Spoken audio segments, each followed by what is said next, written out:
to the Daiwa Anglo-Japanese Foundation. My name is Jason James, and thank you very much for coming this evening to the talk by Setsuko Ono, who is behind the exhibition, which I'm sure you saw on the way up, and I hope you'll see again on the way down after hearing more about it.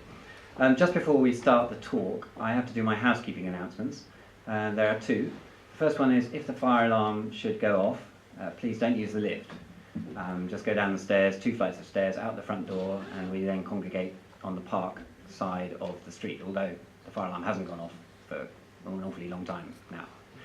And the second thing is, please don't leave any valuables downstairs in our cloakrooms. Obviously you're welcome to leave things down there, but nobody is monitoring them, so don't leave a laptop or anything like that down there. So it's a great pleasure this evening to introduce Setsuko Ono.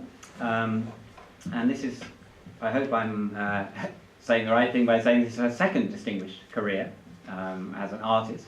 Well, so, I don't know if it's distinguished. So she worked at the World Bank for 28 years and only began exhibiting her art in public when she retired in 2003.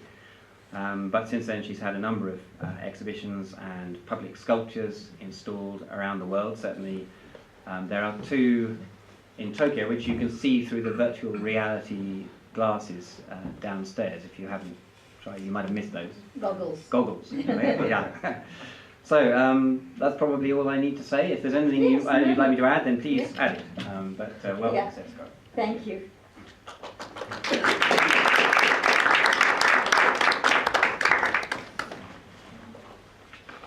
Well, my talk is going to be very short. And it's about my way of making sculptures. And if you have any questions, of course, I will take it later on. So, my earlier works in sculpture, in wood, stone, bronze, and plastic, were mainly autobiographical, expressing personal relations and emotions, while exploring the possibilities of these different mediums. In 1995, I began working with steel.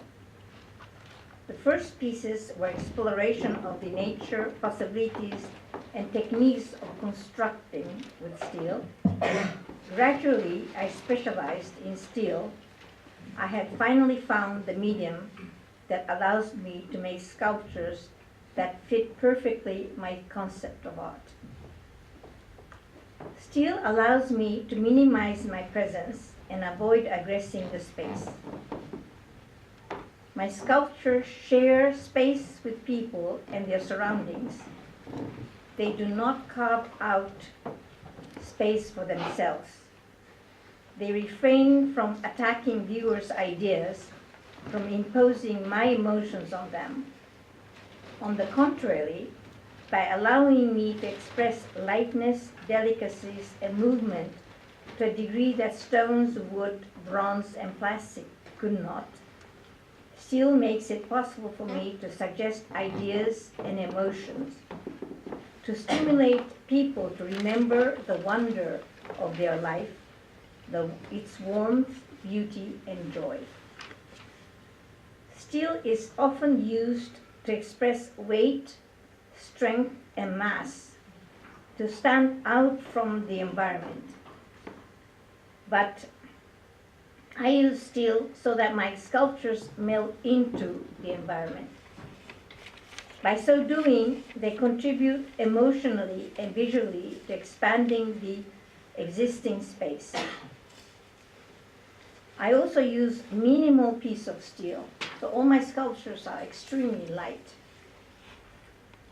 My sculptures are essentially 2-dimensional, giving the impression of a giant leaf or petal. However, by undulating and or juxtaposing the pieces of steel, as leaves or branches do in the wind, I give them movement and 3-dimensionality. The negative space plays a special role in my sculptures. When a figure is cut out of a piece, the window or empty space becomes as important as the cutout piece. For example, a woman's shape that was cut out and its empty space both participate in the action of the sculpture. I also let extemporaneousness, happenstance, and hazard play an important role in the construction of my sculpture. The spur-of-the-moment feeling or imagery, impromptu or improvised cutting, bending, or welding are fairly easy to assimilate in sculptures that I construct alone. But it is hard with a team of professional welders and benders used to working with blueprints. Only a couple of years ago, I realized the origin of my desire to integrate chance and improvisation in construction of sculptures. I was at a retrospective exhibit of Gerhard Richter's paintings in Paris and read that Richter was deeply influenced by John Cage, the avant-garde composer. When I was 12 years old, living in New York with my family, Toshi Ichiyanagi, a composer freshly out of Juilliard, took me to John Cage's concert, 4-minute 33 seconds. It was performed in the absence of deliberate sound. Musicians who present the work do nothing aside from being present for the duration specified by the title. The content of the composition is not 4 minutes and 33 seconds of silence, but rather the sounds of the environment heard by the audience during performance. I sat in the audience. I saw Ichiyanagi on the Toshi, his first name is Toshi Ichiyanagi, so Toshi on the stage with other musicians not making a sound. I heard coughs, shuffles of bodies of the audience. After the performance, Toshi explained to me the principle behind the music, and I thought it was wonderful. My abstract works are always painted without a plan, letting the moment influence my strokes and paintbrush. Even some of my figurative paintings, such as my childhood or Warsaw Ghetto Uprising, did not have a plan. They evolved as I painted, although once I have decided on images I wanted to use, I referred to my sketches or photographs. This is also true of all my sculptures. I hardly know what I'm going to do until I am faced with a sheet of steel. Then I draw directly on it, cut it, bend, and as I work, I gradually get an idea of what the structure would be. Each cut and welding inspires the next cut and welding. As long as I was working alone, there was no problem. Each sculpture for me was an adventure, since I did not know in the beginning how it will come out. Actually, I was taking always a great risk, because it could have been a disaster. But when I began to take on large commissions, I needed the help of other technicians who were accustomed to working with blueprints. I went to the steel mill with some sketches of images, but often structure was not planned ahead. To convince these workers to change their ways at first was difficult, but working together 8 hours a day, eventually they started to enjoy the process. So here I would like to show the video, short video on how I processed or made sculptures, first in Havana, then in Baltimore, then in Japan, in Shinagawa, and then at Hara Museum. Now, first of all, since I have to concentrate a lot, while I'm there, I have to tell reporters not to come and film me. So for Cuba and for Baltimore, I had them come afterwards, after I had finished all the work, and I made a small sculpture and they filmed the way I made those small sculptures. In Japan, actually, as you will see, they didn't even ask whether they could film me or not. They did it so discreetly, and there were not videos. There were still photos, both at Shibaura Shearing Company, and where I made my ocean, which is in Shinagawa, and at where I had made the Hara Museum, they just took pictures after I finished some process. So shall we? Yeah, you may have a lot of, because there may be a contradiction in what you will see and what I have said and what you will see, but then you could ask me. Okay, yeah.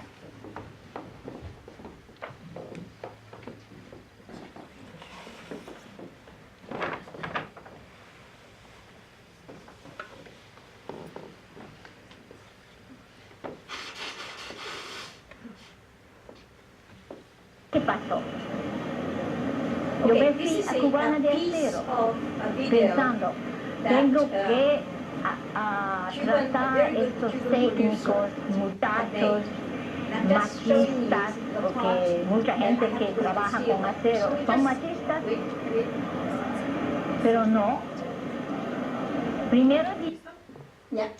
What happened in Havana is that once they accepted that I will exhibit there, I've never made other people make my sculptures. So I wanted to make it myself. So I brought my mask and my welding gloves and everything. And I asked them 2 or 3 months before, just get MIG welding, please rent from me a studio, ta-ta-ta-ta-ta-ta. So I come to Cuba, and a very high-level person who is responsible for the organization of placing sculptures, public sculptures in the country, he came to see me at the airport. And he said, you cannot do that. I mean, you have to use a company. I said, why should I use a company? I've never used a company. I'm going to do it myself. He said, but there are no studios. You cannot rent studios. And then next day he showed me studios which were almost, it was not usable, let's say. And then he said, look, you're a private person. If you order steel now, and I was planning to, that was like September, and the day of the opening of Havana Biennale was October, it would take 1 year for you to get the steel. So I said, okay, I will go to your steel mill. So I went to the steel mill, and here I'm complaining because most of the people I worked in the World Bank, on the mines and etc., men are very chauvinistic, So I said, gosh, I'm going to go in there and they're going to be very chauvinistic. So this is it. día que yo estaba allá, ellos me han escuchado mi explicación de mis obras. This is my bad Mis Spanish, but you palitos. see it in English. Ellos entendían. Y después también ellos empezaban a amar mis obras. No solamente que ellos podían hacer algo muy complejo, cuando ellos faltaban instrumentos. Ha creado instrumentos básicos. Cuando yo decía, mira, no podemos hacer hondurar esto sin este mecha. Ah, sí, podamos tomar esta máquina. ¿Cómo tú crees? Sí, esta máquina marchó muy bien. Es así en todas cosas. Mira, espérate, vamos a pensar cómo hacerlo. Ellos han hecho. Aún no solamente cortadoras de oxígeno o soldaduras, pero asistente también. En el fin, todo el mundo estaba participando en la creación, dando esta idea, pensando esta solución. Entonces, todas mis esculturas, mis obras, 6 obras, son obras colectivas. Y en este más grande complejo obra, que se llama Sueños, ellos han firmado cada raíz. Cada raíz porta su nombre. Este amor de perfección que cada uno tenía. Había 10 obreros. Y mira, yo descubrí en Cubana de Acero los técnicos competentes, gerentes, director, jefe de taller, muy cuidadoso que esta obra sea hecho de un ambiente apropiado. A pesar de esta dificultad de este país y de Cubana de Acero, para mí era un milagro. Y yo pienso que esta estancia, muy corta, era el tiempo más bonito de mi vida.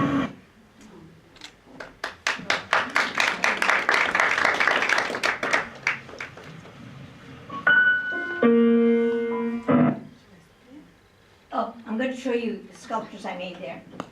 And the music, of course, is John Cage's music.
Okay, can you wait here?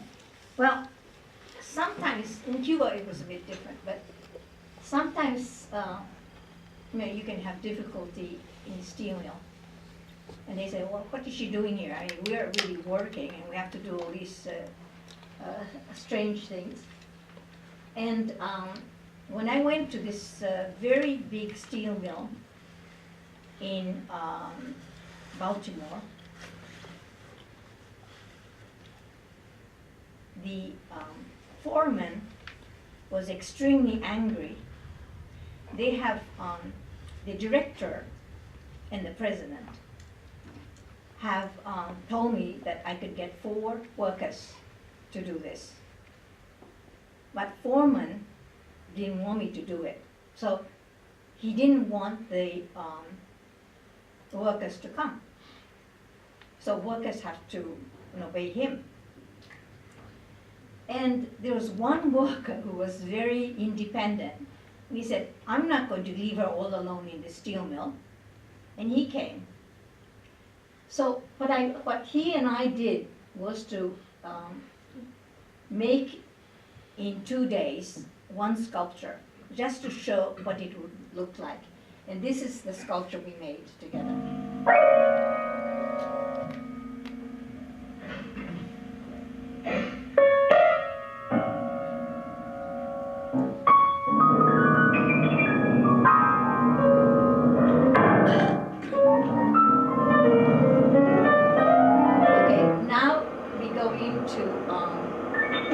Making 1 sculpture that I made later on for Germany.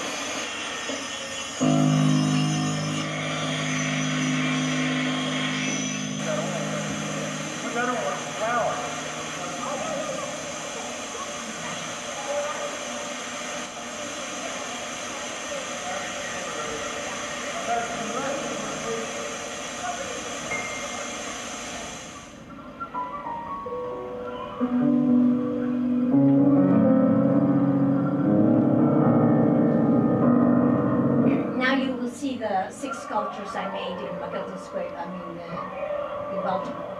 And they were later on installed in McKelton Square, Inner Harbor.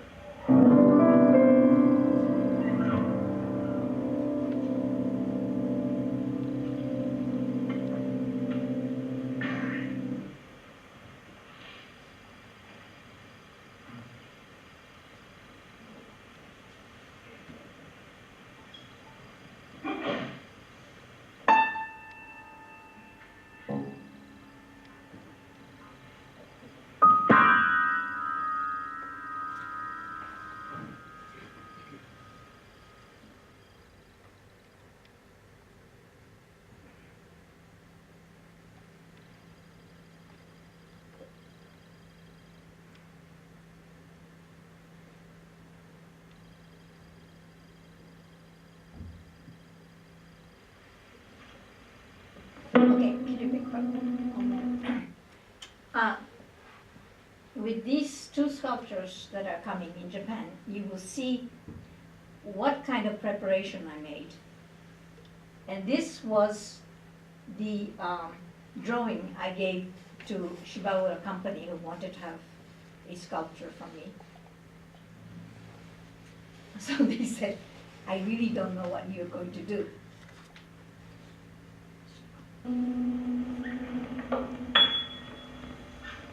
And this is their steel mill. The first thing I had to do was to try to see what kind of structure I did, if I made wheels.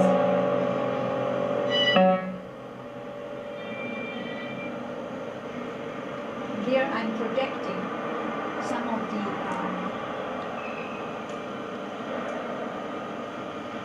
creatures I will use within the sculpture. And this is very Japanese, because no one helps me. When it was in Baltimore, the Americans just, started with the drawing, but in Japan, they waited until I did.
This is the Hara Museum's sculpture. I became extremely tense because, as you know, Hara Contemporary Museum is very known. So I really wanted to do very, well, that's not right to say, but I mean, of course, I wanted to do the right thing for the ocean as well. But anyway, so I made this drawing and gave it to Hara Museum and told them that this is going to be my sculpture. And they said, well, we don't really know what she's going to do with this. Then there was a bidding process, and engineering firm called NASA Engineering Firm won it. They were very known for doing public sculptures. And so they chose the steel mill that will make this in. And I must say I had a lot of problem because the person who was supposed to technically work on my sculpture was not very good. And he was not cutting well, he was not welding well, etc. But anyway, shall we?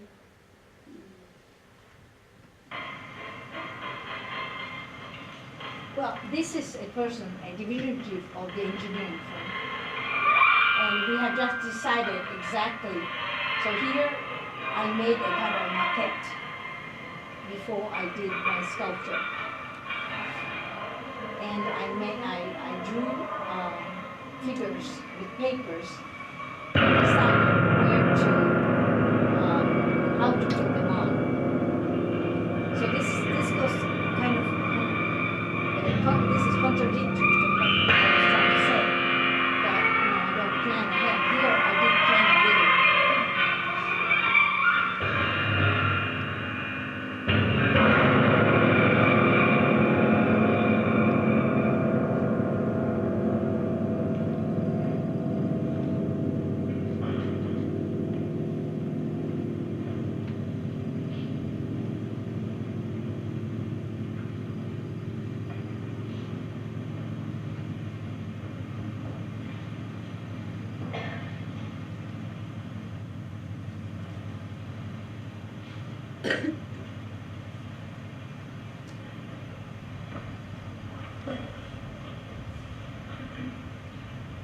So let me just give you a little gossipy story. I was in the steel mill. Usually, teamwork is very important. So if one welder needs some help, other people come and help. Now, in this steel mill, I had, there was a man who wanted to do everything himself, and no one came to help him. And actually, his welding, cutting, bending was not good. And I was telling this Nasu people that this Takahashi was the division chief, that he's not really that good. But I think he couldn't understand it very well, because he's never seen good welding, good technician.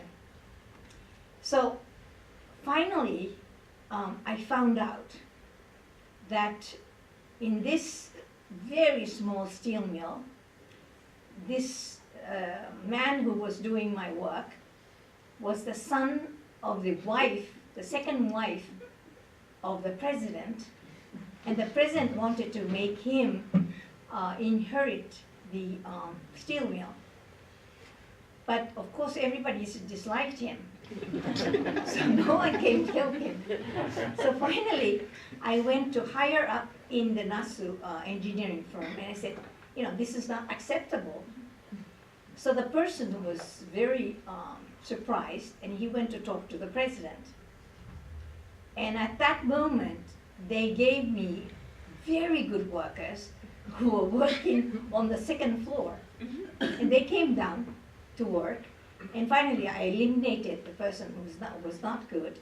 And therefore, all the details, this steel work has won the Japanese Stainless Steel Association's prize as the best public sculpture, because actually, it wasn't for me.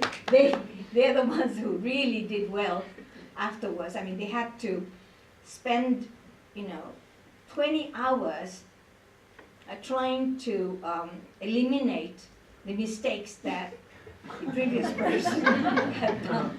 Anyway, so that is the gossipy stuff. That's why when you work in steel mills, you always have to be able to manage with the managers and the workers.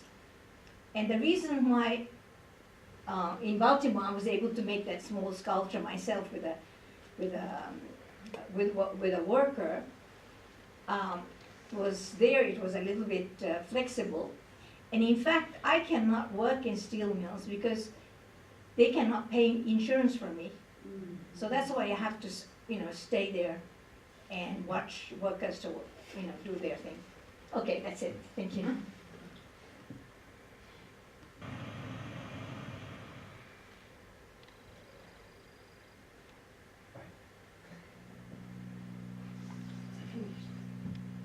That's it, no? That's it. Yes. Yeah. I think Yes.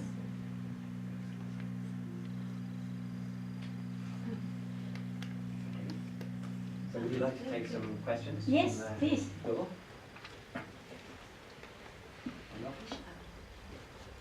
Yes? Do you have like an art school type background in art? How did you get into art? You know, did you go to art college? Where did you learn to draw and paint? Well, drawing and painting I did without going to school since I was a child, whenever I had time. And I was the youngest of 3 children, so the others treated me a little bit like, you know, young kid, etc. So when I was alone, and that was a lot of time, I would just draw and paint. But when I was in the World Bank, I thought I need a hobby because development work is very high tension work because it's actually very difficult.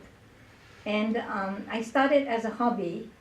I wanted to know better techniques for painting and drawing, but especially I wanted to know sculpture. I've never done sculpture before. So I went to classes called continuing education, where you can just go to learn about techniques. They don't tell you about philosophy of art, etc. And that's how I learned, yes. Also, I learned by doing, no? Yes? Was the yellow-colored sculptures sculptures made of brass, or is it a coating? Oh, the rabbit escapes moon. Yes. No, when you do a sculpture in mild steel, you have to paint it.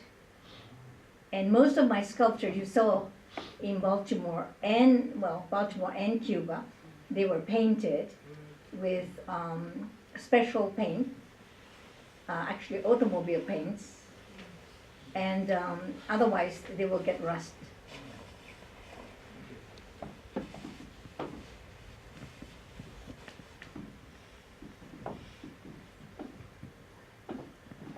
Thank you, Setsuko-san. I was very interested to see your art because I saw the article in the Evening Standard about 2 weeks ago about your exhibition here, and it was very interesting that you said John Lennon encouraged you to become a sculptor. Well, professional, let's say. Professionally. Do you think you would have done that without his encouragement, or did that make the difference for your career? You know, it's very difficult to say. He said that, and I took it as a real compliment. But I worked until retirement at the bank.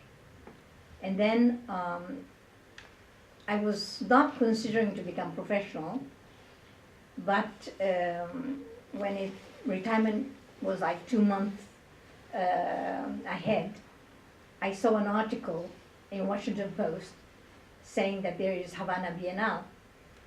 And my husband was writing books on Cuba and American foreign policy. And so he was there all the time. So I asked him, I just gave him photos of my work and say, please give this to, authorities and ask if they would exhibit my sculptures. And they did, accept that. So that was the beginning of becoming professional, let's say. And after that, after Cuba, the Baltimore City Council decided that they would like to ask 6 sculptures that are similar to Cuba. And then Japanese people came to see it, and they said that they wanted me to do sculpture in Japan.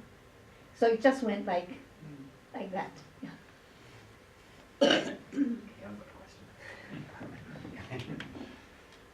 I'm interested in the effect of politics on your work. I mean, a lot of the sculptures are quite abstract with titles like Dream, or Joy. One of the ones downstairs though is called Refugees, I think. And, Migration, yeah. Yeah, migration. Okay, and the paintings seem quite political. Does this mean you're moving towards more political art, or how is politics affecting your Well, art? that private view, the time of the private view, many people started to ask questions. And there was one lady who said, look, you paint things that are sad, but your sculptures are all joyous. And I said, well, that's true. And I cannot explain to you why, but those paintings that I did last year in 2000, I think in 2009, the first one that is called Resistant to Overwhelming Power was a title suggested by the 10th Havana Biennale. It wasn't for too overwhelming power, it was something to modernization or something. And then I changed it to overwhelming power because I was very touched by civil war in Spain. I was very touched by the uprising of Warsaw Ghetto, and I'm still touched by the problem of Palestine. So it's not a rule in my a custom in my painting, but I mean when I feel very sad about something, I mean migrants for me this problem was really very sad. So of course in painting you can express it much more directly than in sculpture.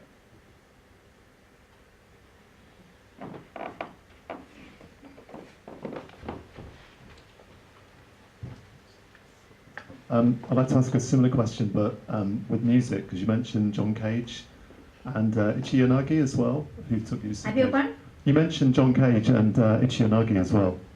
I wondered what music, generally how that has kind of influenced your work over the years. Do you know Toshi Ichiyanagi? Sure, yeah. Oh, I see. Not personally. No, well, you know that he's become the representative of John Cage music in Tokyo. Well, I was not really influenced by music, meaning consciously, maybe unconsciously, yes. The problem is that when I'm making my artwork, I'm always unconscious.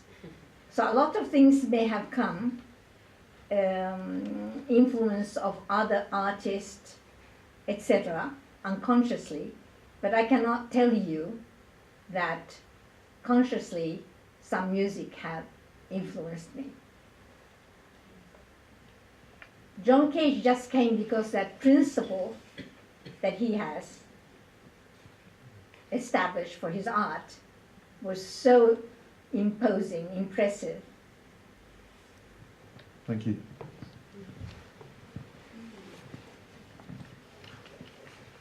Thank you for a wonderful presentation. Last week I was here when you had the private view.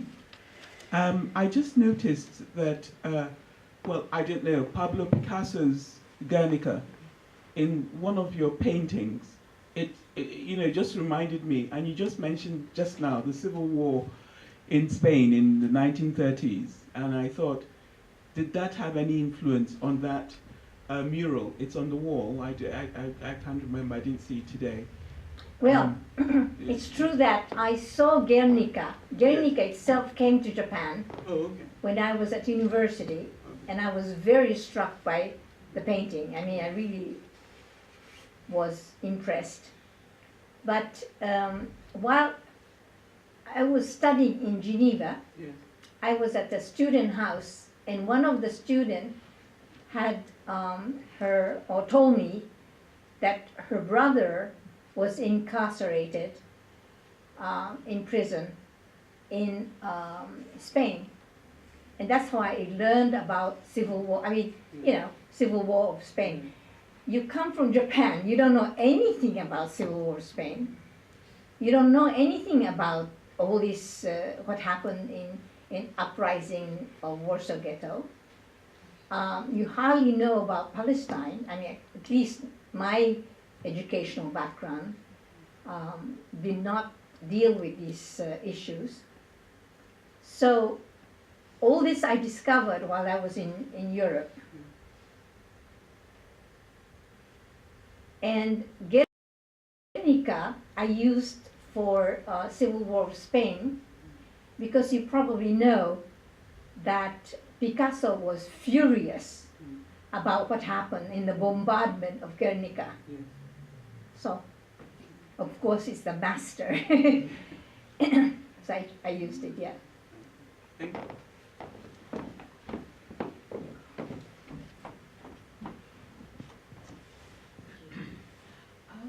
I just wanted to ask you whether you've got other paintings and what was you thinking when you chose to bring the ones that you've presented here. Excuse me, what?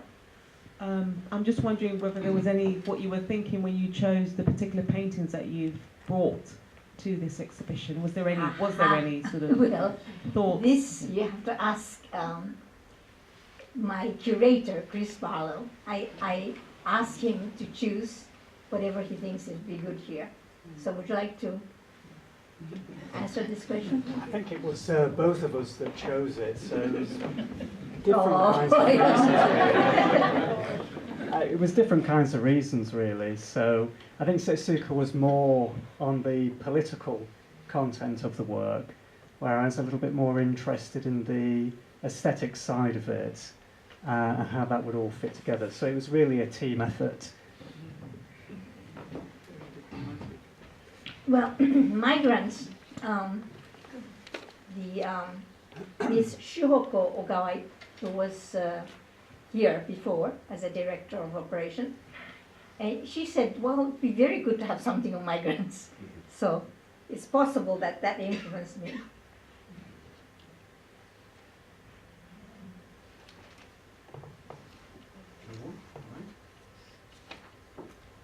Okay, we seem to have run dry for the moment, but if you think of more questions, you can ask them, because we're going to go downstairs, look at the work again in the light of what Setsuko has told us. We're going to have a drink, so do feel free to come up and ask her any questions you may have. But thank you very much indeed, Setsuko, for a really interesting presentation.